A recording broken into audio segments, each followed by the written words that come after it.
It was the kind of afternoon that begged for a drive.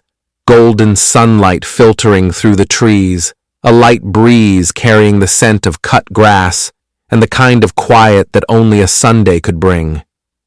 The family had no grand plans, just a simple outing to stretch their legs and enjoy the day.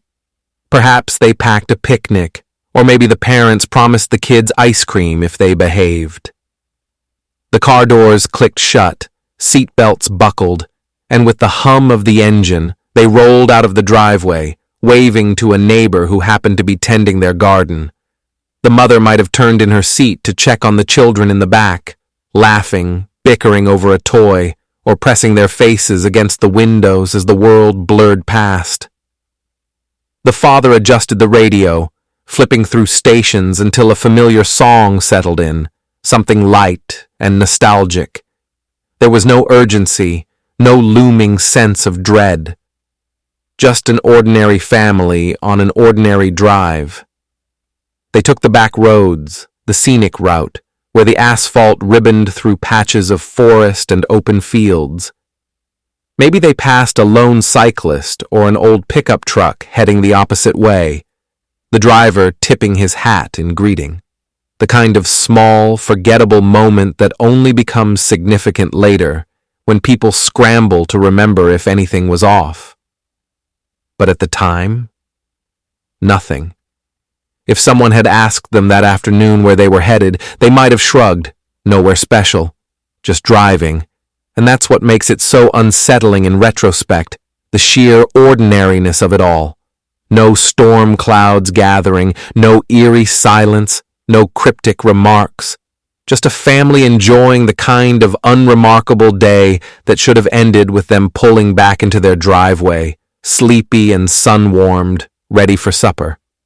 But they never made it home, and when the car was found later, engine idling, doors ajar, half-eaten snacks still on the seats, it was this very normalcy that made their disappearance so impossible to explain. How could a day so gentle, so untainted by omens, become the last trace of them anyone would ever see? That's the cruelty of the story. The horror isn't in what happened during the drive. It's in the fact that nothing happened at all. Until, suddenly, everything did. The car sat alone beneath the fading light of dusk, its engine still humming softly, as if the family had only stepped away for a moment. The driver's door was slightly ajar, not swung wide in panic, but left open as though someone had absent-mindedly forgotten to close it all the way. Inside, everything was exactly as it should have been, and yet, nothing was right. A child's jacket lay draped over the back seat, the sleeves crumpled in a way that suggested it had been shrugged off in a hurry. A half-empty soda can rested in the cup holder, condensation still beating on the aluminum. The radio murmured static, the station long since dissolved into white noise. The keys dangled from the ignition, swaying faintly with the idle vibration of the engine. Outside, the road stretched empty in both directions. No tire marks, no footprints leading into the woods. No sign of struggle, no broken glass, no blood. Just the car, waiting patiently for occupants who would never return. A passing motorist was the first to notice it, maybe a trucker on his nightly route or a couple taking the long way home. They slowed, expecting to see someone changing a flat tire or answering nature's call at the tree line. But there was no one, just the car, its headlights cutting weak beams through the gathering dark. When the police arrived, they searched the vehicle for clues, flipping through the family's belongings as if the answer might be tucked between the seats. A grocery list, a child's drawing, a set of sunglasses on the dashboard, all of it ordinary. All of it useless. The strangest thing? The car hadn't broken down. The tank was half full. The engine purred smoothly when an officer turned the key. It hadn't been abandoned out of necessity. So why had they stopped? And where had they gone? The first few hours were filled with that peculiar kind of hope, that comes before dread has time to settle in. The police treated it as a routine missing persons case at first. Maybe the family had car trouble and wandered off to find help. Or perhaps they'd stopped to explore the woods and lost track of time. But as the sun dipped below the trees and the streetlights flickered on, that fragile optimism began to fray at the edges. Flashlights cut through the twilight, beams sweeping across the roadside grass, the ditches, the gnarled tree trunks just beyond the shoulder. Officers called out names, their voices swallowed by the vast, indifferent night.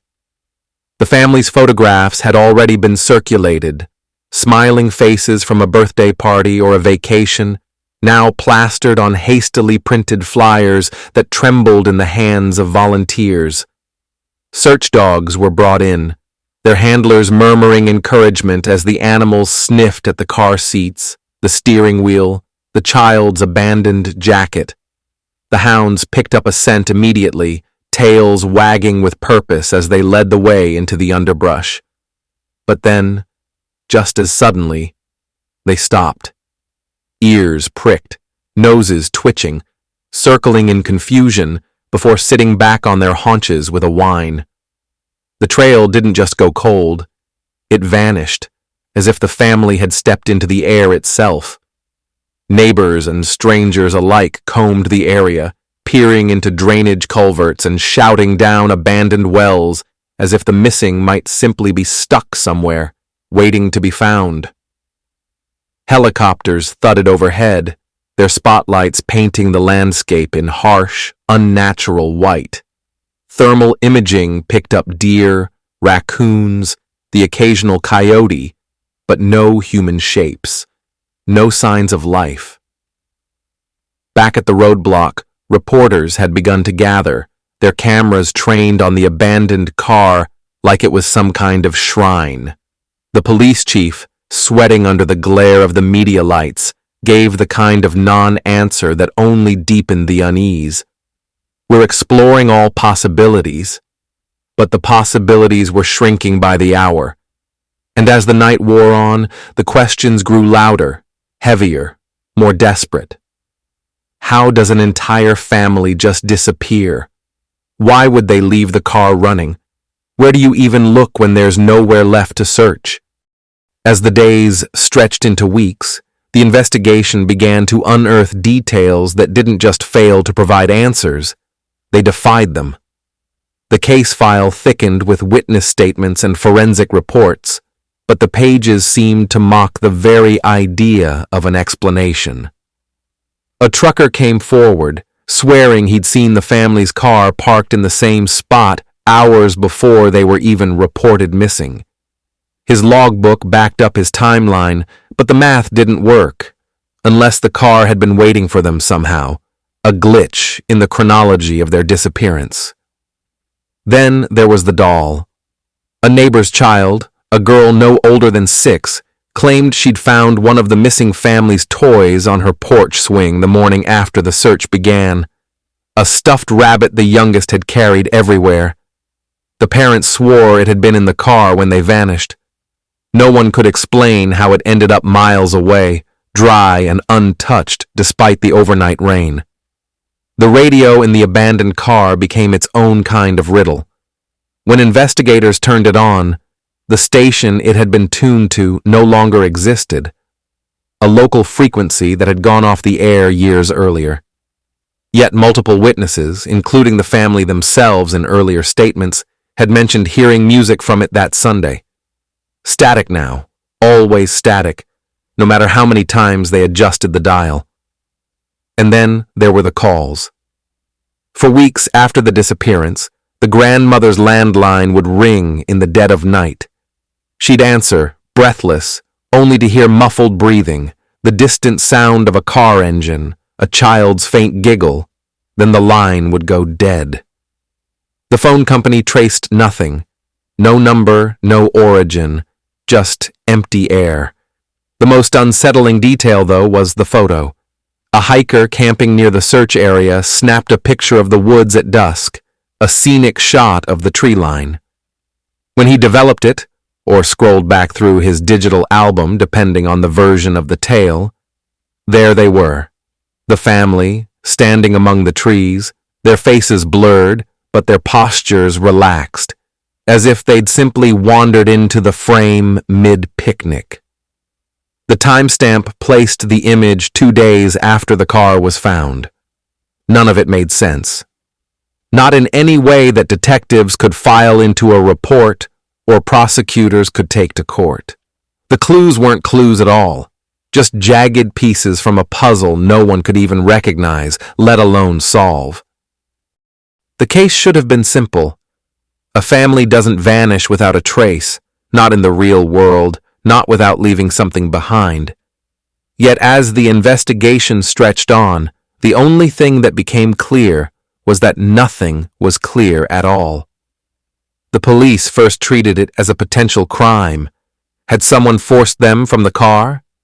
There were no signs of struggle, no scratches on the door frames, no blood, no fingerprints that didn't belong. The parents had no known enemies, no debts, no secrets dark enough to warrant such an erasure. Even the most cynical detectives had to admit, if this was foul play, it was the cleanest kidnapping in history. Then came the suicide theory. Perhaps they'd walked into the woods together, choosing some unseen end. But no bodies were found, no notes left behind. And why abandon a running car? Why leave the radio on, the snacks half-eaten, the child's toy slumped in the back seat as if waiting for its owner to return? Suicide is a quiet, private thing. This scene felt interrupted, not deliberate. The speculation spiraled outward, grasping at anything that could make sense of the senseless. Had they staged their own disappearance? But bank accounts sat untouched, passports gathered dust in a drawer, and not a single sighting held up under scrutiny. They hadn't run. They'd just gone. Then came the fringe theories, the ones whispered in late-night diners and typed furiously into online forums. Maybe they'd slipped through some tear in reality, victims of a time warp or a glitch in the universe. Maybe they'd been taken by something not human, something that left no trace because it didn't operate by the rules of footprints or forensics. The more the facts refused to add up, the more appealing these explanations became. Even the professionals started to falter. A seasoned detective, weeks into the case, admitted off the record that he'd never seen anything like it. "It's like they were plucked out of the world," he said, rubbing his tired eyes. "No before, no after, just gone." The family's relatives cycled through stages of grief, but without bodies, without closure. They couldn't even settle on which stage to linger in. Anger curdled into confusion. Denial hardened into a numb, perpetual waiting. The grandmother kept the porch light on, year after year, as if they might stumble home one night, blinking under the bulb's glow, wondering why everyone had made such a fuss. And the case file? It never closed, just sat on a shelf, thick with paper and thin on answers, a monument to the unbearable truth. Sometimes people disappear, and sometimes the world doesn't bother to explain why. Years pass. The road where the car was found gets repaved, smooth and unblemished, as if the earth itself conspired to erase the memory of that day. The family's house is sold. Too many ghosts in the walls, the realtor murmurs to prospective buyers, and the new owners paint over the children's height marks penciled on the doorframe. Life, as it always does, moves on, but not for everyone. The grandmother still sets an extra plate at holidays, her hands trembling just slightly as she lays down the fork. The old neighbor, now gray and stooped, pauses every Sunday when he passes that stretch of road, squinting into the trees as if he might catch a flicker of movement, a waving hand, a flash of familiar color. He never does. The case file, though officially still open, gathers dust in some back room of the police station. New officers flip through it during slow nights, their brows furrowing at the gaps in logic, the sheer impossibility of it all. They joke nervously to fill the silence, then stop when they realize no one's laughing. Online, the theories persist. Every few years, a new podcast or documentary exhumes the story, presenting some breakthrough that inevitably crumbles under scrutiny. Amateur sleuths pore over grainy photos and conflicting timelines, chasing shadows. Conspiracy forums buzz with whispers of government experiments, alien abductions, secret cults. The truth, whatever it was, is buried so deep now that even the lies have started to rot.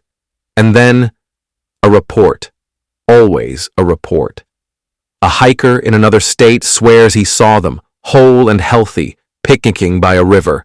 A waitress claims she served them pancakes at a roadside diner, their laughter ringing eerily familiar.